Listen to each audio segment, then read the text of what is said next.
When I think about Mozambique,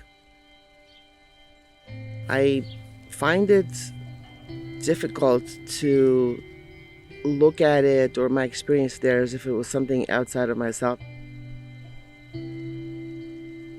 We spent most of our free time outside. Trees are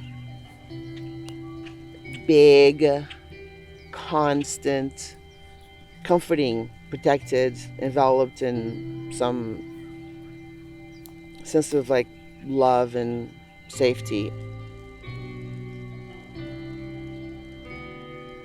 The ice cream guy would come and you would hear the ice cream guy saying, gelados, gelados, venham comprar gelados. Quero pão fresco, venham comprar, quero pão fresco.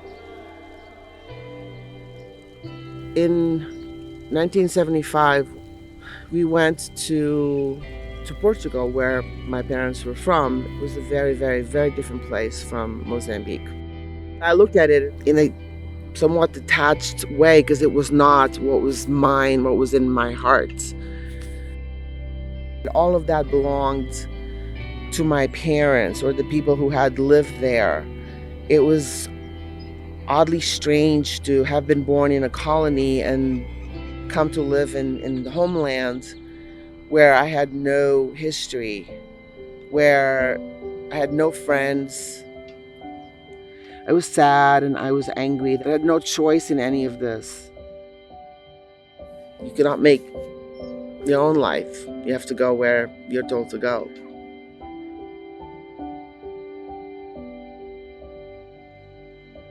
Before we left Mozambique, we had to sign a document that made us Portuguese citizens and not citizens of Mozambique. I remember being very, very, very angry that morning, and I gave up my Mozambican identity. I was watching the whites colonizing Portuguese and the injustices that I saw internally. There was a very, very uncomfortable tension. I had hoped that there would be room for me to still live there in the country that I knew that I was born in and where I had learned everything, where I had friends and history. And it turned out not to be possible. It wasn't safe to live there.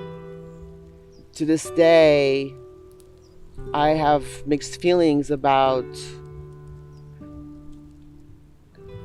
having been powerless, about having lost my home, my childhood, everything. There was this intense, deep cut that happened when we left because I never went back.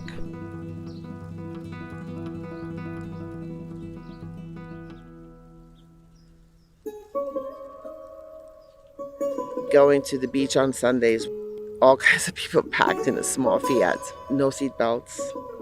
I think that was a thing back then. But it was just really fun to go to the beach. It was just super fun. The wind just blowing in my face. I am the most relaxed near an ocean, putting my feet in the water, and the sound of the waves rolling and breaking is like, it is so big, and the ocean is just so big and powerful that I feel small, and any problems that I may have are very surmountable in comparison to this big force of nature.